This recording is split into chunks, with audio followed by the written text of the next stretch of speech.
27 मई 2024 radio news 24 की अंतर्राष्ट्रीय खबरों में आपका स्वागत है।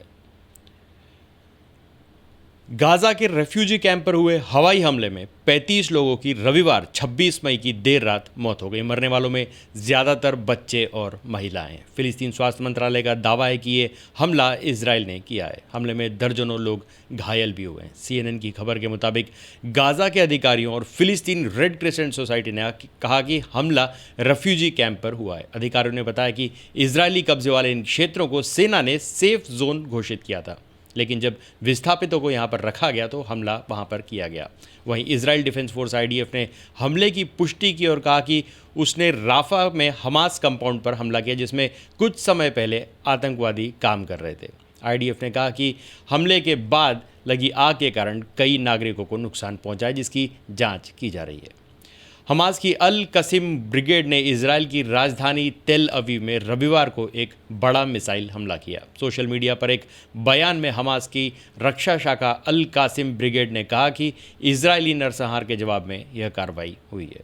बाद में इजरायली सेना ने भी माना कि राफा से 8 रॉकेट दागे गए। रॉयटर्स की रिपोर्ट के मुताबिक इसे जनवरी के बाद इजराइल पर हमास का पहला सबसे बड़ा हमला माना जा रहा है।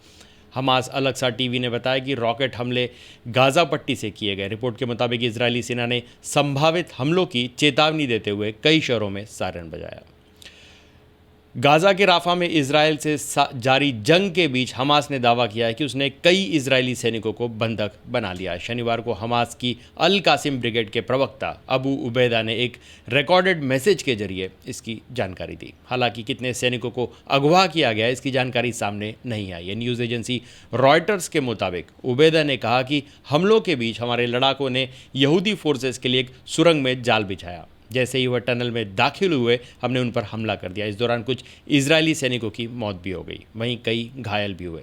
बाद में बाकी यहूदी फोर्स वहां से पीछे हट गई। हमास ने एक वीडियो भी जारी किया जिसमें उसके लड़ाके एक इजरायली सैनिक को सुरंग में खींच कर ले जाते दिख रहे हैं। वीडियो में सैनिक बुरी तरह घायल है। हालांकि अब तक इस वीडियो को वेरीफाई नहीं किया गया है। दूसरी तरफ इजराइल ने हमास के दावों को खारिज कर दिया है। रूस 2 साल बाद फिर से यूक्रेन के दूसरे सबसे बड़े शहर खार्किव को जीतने की कोशिश में जुटा हुआ है। इसी क्रम में रूसी सेना ने 2 मिसाइल ने रविवार को खार्किव में एक हार्डवेयर सुपरस्टोर पर बमबारी की। इसमें करीब 11 लोगों के मारे जाने और दर्जनों लोगों के घायल होने की सूचना मिली है। यूक्रेन अधिकारियों ने इसकी पुष्टि की है। न्यूज़ एजेंसी रॉयटर्स के अनुसार खार्किव रीजनल मिलिट्री एडमिनिस्ट्रेशन के चीफ ओले सिन्यू बोब ने सोशल मीडिया पर पोस्ट कर बताया कि मृतकों की संख्या बढ़कर 11 हो गई है। इससे पहले उन्होंने बताया था कि रूसी हमले में 6 लोग मारे गए और 40 लोग घायल हुए हैं। इसके अलावा उन्होंने 16 लोगों के लापता होने की भी बात कही है। ब्रिटेन में आम चुनाव की घोषणा के साथ ही PM ऋषि सुनक को एक नई समस्या से जूझना पड़ रहा है।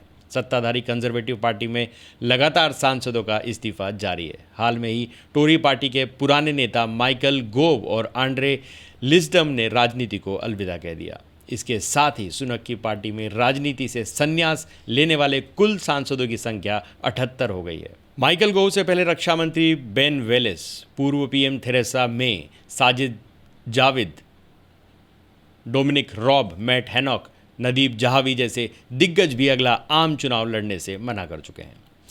ब्रिटिश में नेशनल सर्विस अनिवार्य हो सकती है। प्रधानमंत्री ऋषि सुनक ने घोषणा करते हुए कहा, आने वाले समय में अगर कंजर्वेटिव पार्टी की सरकार बनती है तो नेशनल सर्विस रूल वापस लाएंगे। इससे राष्ट्रीय भावना पैदा होगी। ब्रिटिश मीडिया द गार्जियन के मुताबिक मैंडेटरी नेशनल सर्विस के तहत 18 साल के टीनेजर्स को 1 साल के लिए मिलिट्री ज्वाइन करनी होगी। फिर साल में 25 दिन पुलिस या नेशनल हेल्थ सर्विसेज NHS जैसे सामुदायिक संगठनों में वॉलंटियर बनना होगा। इसके लिए सरकार हर साल 26.49 हज़ार करोड़ रुपए खर्च करेगी। सुनक ने यह बात 25 मई को हुए इलेक्शन कैंपेन के दौरान कही। दरअसल ब्रिटेन में 4 जुलाई को आम चुनाव होने, सुनक इसी की तैयारी में जुटे हैं। उनका मानना है कि अनिवार्य सेवा राष्ट्रीय भावना पैदा करेगी और युवाओं को जीवन बदलने का अवसर देगी। भारत मालदीव के साथ फ्री ट्रेड एग्रीमेंट एफटीए शुरू करने की कोशिश में जुटा हुआ है। मालदीव के आर्थिक विकास मंत्री मोहम्मद सईद ने एक प्रेस कॉन्फ्रेंस के दौरान शनिवार को इसकी जानकारी दी। सईद ने कहा कि राष्ट्रपति मुइजू ने सभी देशों को यह मौका दिया है। सरकार ज़्यादा से ज़्यादा देशों के साथ समझौता करना चाहती है जिससे ट्रेड एग्जीक्यूटिव को आसान बनाया जा सके। भारत और मालदीव के बीच पहले से ही साउथ एशिया की ट्रेड एग्रीमेंट SAFTA लागू है। 1981 में भारत और मालदीव व्यापार समझौते के तहत ज़रूरी सामानों के निर्यात को लेकर नियम बनाए गए थे। मालदीव में मौजूद भारतीय हाई कमीशन के कॉर्ड्स के मुताबिक पिछले साल भारत मालदीव का सबसे बड़ा ट्रेडिंग पार्टनर रहा था। भारत ने बांग्लादेशी सांसद अनवारुल अजीम अनार की हत्या के मामले में CID ने बताया है कि उसके शव के करीब 80 टुकड़े किए गए थे। इसके बाद इसे भांगर की नहर समेत कई जगहों पर फेंक दिया गया था। 2 दिन पहले गिरफ्तार हुए आरोपी जिहाद हवलदार ने पूछताछ में इस बात को स्वीकार किया है।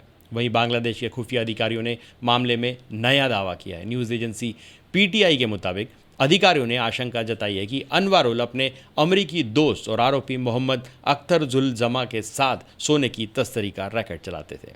तो आज के लिए बस इतना ही। तब तक के लिए हंसते रहें, मुस्कुराते रहें, स्वस्थ रहें, व्यस्त रहें और मस्त रहें। जी हाँ, चैनल को भी ज़रूर सब्सक्राइब करें। धन्यवाद।